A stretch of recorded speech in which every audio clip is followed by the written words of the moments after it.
নমস্কার, সকলকে স্বাগত জানাচ্ছি আমার YouTube channel learn with Lipu স্যারে।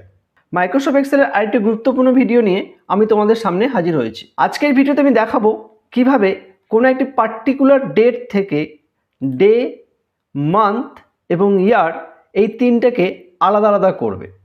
কোনো এক্স্যাক্ট কোনো একটা ডেট থেকে তুমি তোমার সেই দিনটা মানে এক্স্যাক্ট দিন যে কবে কোন দিন ছিল সেই দিনের নামটা, মাসের নাম এবং ইয়ারটা আলাদা আলাদা করবে।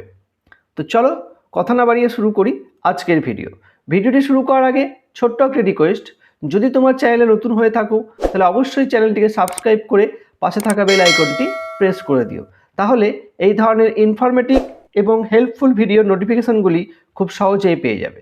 তো চলো শুরু করি। আমরা টেক্সট ফর্মুলা ইউজ করে এই যে আমাদের এই ডেটটা দেওয়া আছে সেই ডেট থেকে ডে, মান্থ এবং ইয়ার এই তিনটাকে আলাদা আলাদা বা সেপারেট করব। তো চলো প্রথমে আমরা ডেটাকে আলাদা করে নিই। আমরা ডেটাকে আলাদা করার জন্য লিখব ইকুয়ালস টু দিয়ে লিখব টেক্সট, TEXT, টেক্সট। টেক্সট লেখার পর দেখো লেখা আছে ভ্যালু। ভ্যালু বলতে আমরা যেই ডেট থেকে ডেটাকে আলাদা করতে চাই সেই ডেটের সেল অ্যাড্রেসটা দিতে হবে।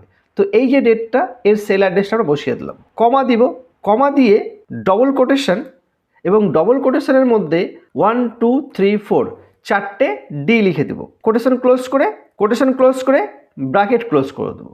তাহলে দেখো কি লিখলাম, equals to text first bracket যেই ডেট থেকে ডেটাকে আলাদা করব সেই ডেটের সেল অ্যাড্রেস, কমা দিয়ে ডবল কোটেশনের মধ্যে চারটে ডি লিখে দিলাম ডের জন্য। লিখে এন্টার করলেই দেখো 15 ফেব্রুয়ারি 2023 ওয়েডনেসডে ছিল, সেটা কিন্তু আমাদেরকে দেখিয়ে দিচ্ছে। ওকে, ঠিক একই রকমভাবে যদি আমাকে মান্থটা আলাদা করতে হয় আমি ইকুয়ালস টু দিচ্ছি, আবার টেক্সট লিখছি, ফার্স্ট ব্র্যাকেট ভ্যালু বলতে আবার ডেটের সেল অ্যাড্রেস দিব, কমা ডবল কোটেশন, মান্থের জন্য আমরা 1 2 3 4 চারটে এম দিব, quotation close bracket close, then enter.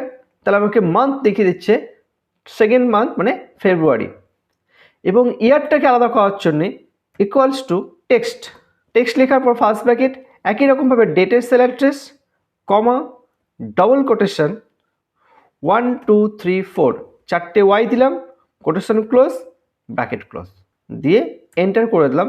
2023 ইয়ারটা কিন্তু আমাকে দেখিয়ে দিলাম।